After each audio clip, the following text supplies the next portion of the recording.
Hello everyone, welcome back to our channel. అందరూ బాగున్నారా? నేనైతే బాగున్నాను. మీరు ఎలా ఉన్నారో కామెంట్ బాక్స్లో అయితే చెప్పండి. ఈ ఫ్లవర్స్ తెలుసా మీకు ఎవరికైనా? ఇవి చాలా మంచి స్మెల్ వస్తాయి. ఈరోజు అయితే 4-5 ఫ్లవర్స్ ఒకేసారి విచ్చుకున్నాయి. ఈరోజు మన వీడియోలో అయితే ఫిష్ కర్రీ చేస్తున్నాను. ఫిష్ పులుసు అనమాట. చాలా బాగుంటుంది, టేస్టీగా అండ్ సూపర్ ఫాస్ట్గా అయిపోతుంది. చూసేయండి. ఈరోజు నాకు కాస్త హెల్త్ బాగాలేని కారణంగా మా హస్బెండ్ అయితే ఇక్కడ ఫిషెస్ అయితే కడిగిస్తున్నారు. యాక్చువల్లీ బయట క్లీన్ చేయించి తీసుకొస్తారు, కానీ ఇంకా ఇంటికి వచ్చిన తర్వాత కూడా ఒకసారి అలా సాల్ట్ వేసి బండ ఉంటే బండ మీద వేసి రుద్దుతున్నారనమాట.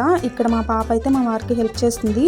ఇంకా వాళ్ళు ఫిష్ చేసే లోపల ఇక్కడ నేనైతే కావాల్సిన ఇంగ్రీడియంట్స్ రెడీ చేసుకుంటాను. చేపల పులుసు పెట్టడం కోసం ఉల్లిపాయలు, పచ్చిమిర్చి అవి ప్రిపేర్ చేసుకుంటున్నాను అనమాట. ఇంగ్రీడియంట్స్ అన్ని ఉల్లిపాయలను అయితే ఇలా మధ్యకు కోసి గ్రైండ్ చేసుకుంటాను. మిక్సీలో వేసి మిక్సీ పట్టేసుకుంటే చక్కగా నలుగుతుంది. ఇంకా ఈ లోపల అయితే చేపల పులుసులోకి మసాలా అయితే ప్రిపేర్ చేస్తున్నా. 1 స్పూన్ ధనియాలు, జీలకర్ర, కొంచెం మెంతులు అయితే తీసుకొని సిమ్లో ఒక 3 or 4 minutes వేయించుకుంటే సరిపోతుంది. ఎక్కువ వేయించాల్సిన అవసరం ఉండదు. తర్వాత వీటిని మిక్సీ పట్టుకోవాలి. చల్లారిన తర్వాత కాస్త మిక్సీ పట్టుకొని పక్కన ఉంచుకోవాలి. ఇక్కడైతే 1 టమాటా తీసుకొని మిక్సీ చేసుకొని ఉంచుకున్నాను. ఇట్లా అయితే గ్రేవీ బాగా వస్తుంది, బాగుంటుంది. 1 టమాటా అయితే సరిపోతుంది. పులుసు కోసం చింతపండు, పెద్ద నిమ్మకాయ సైజ్ అంతా చింతపండుని అయితే నానబెట్టుకుని ఉంచుకున్నాను.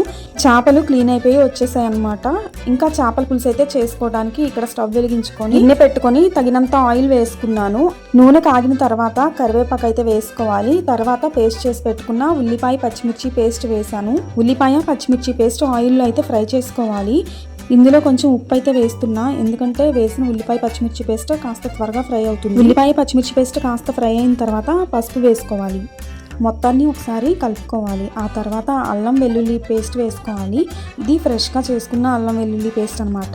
ఫిష్ కర్రీలోకి ఇలా ఫ్రెష్గా చేసిన అల్లం వెల్లుల్లి పేస్ట్ చాలా రుచిని ఇస్తుంది. వేసిన అల్లం వెల్లుల్లి పేస్ట్ పచ్చి వాసన పోయేలాగా ఫ్రై అయ్యేలా చూసుకోవాలి. తర్వాత టమాటా ప్యూరీని యాడ్ చేసుకోవాలి. టమాటా పేస్ట్ వేసిన తర్వాత మొత్తాన్ని చక్కగా మిక్స్ చేసుకోవాలి. చూసారా, ఇలా దగ్గరకు అయిన తర్వాత కారం కూడా వేసుకోవాలి. నేను ఇక్కడ 3 స్పూన్స్ కారం అయితే వేస్తున్నా. కాస్త ఘాటుగానే ఉంటుంది. ఘాటుని బట్టి కారాన్ని అయితే వేసుకోవాలి. కారం వేసుకున్న తర్వాత మొత్తాన్ని కలుపుకోవాలి. కారం బాగా మిక్స్ అయిన తర్వాత చింతపండు రసాన్ని అయితే వేస్తున్నా.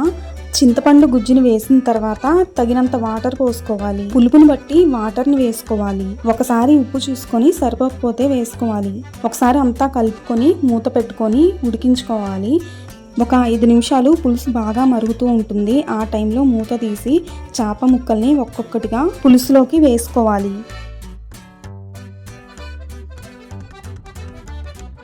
చేప ముక్కలు మునిగేంత వరకు పులుసు ఉంటే చాలా బాగుంటుంది.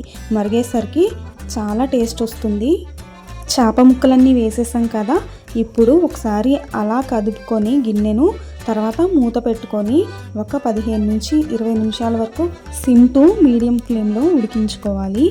ఇక్కడ ఉప్పు సరిపోలేదు, సో కొంచెం అయితే వేసాను. తర్వాత నిదానంగా గిన్నెనైతే కదిపి మళ్ళీ స్టవ్ మీద పెట్టేస్తున్నా. ధనియాలు, జీలకర్ర, మెంతులు పౌడర్ అయితే చేసి పెట్టుకున్నాను కదా, ఇప్పుడు ఆ పొడిని కూడా వేసుకొని తర్వాత కొత్తిమీర కూడా వేసేసుకొని కొంచెం సేపు అంటే 5 minutes వరకు చక్కగా ఉడికించుకుంటే ఎమ్మీ టేస్టీగా చేపల పులుసు అయితే రెడీ అయిపోయింది.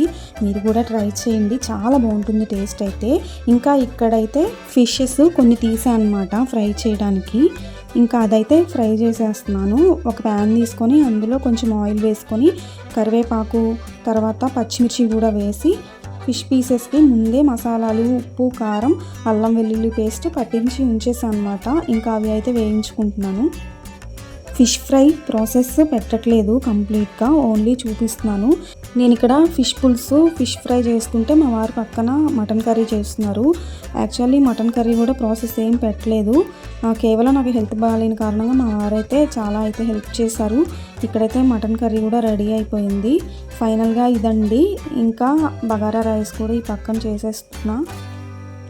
ఇంకా ఇంతేనండి ఈ వీడియో ఈ రోజుకి. ఈ వీడియో మీకు నచ్చితే కనుక, నేను చేసిన రెసిపీ చేపల పులుసు మీకు నచ్చితే కనుక ప్లీజ్ ఒక లైక్ చేయండి అండ్ కామెంట్ చేయండి అండ్ సబ్స్క్రైబ్ చేయడం మాత్రం అస్సలు మర్చిపోకండి. థ్యాంక్ యూ అందరికీ. బాయ్.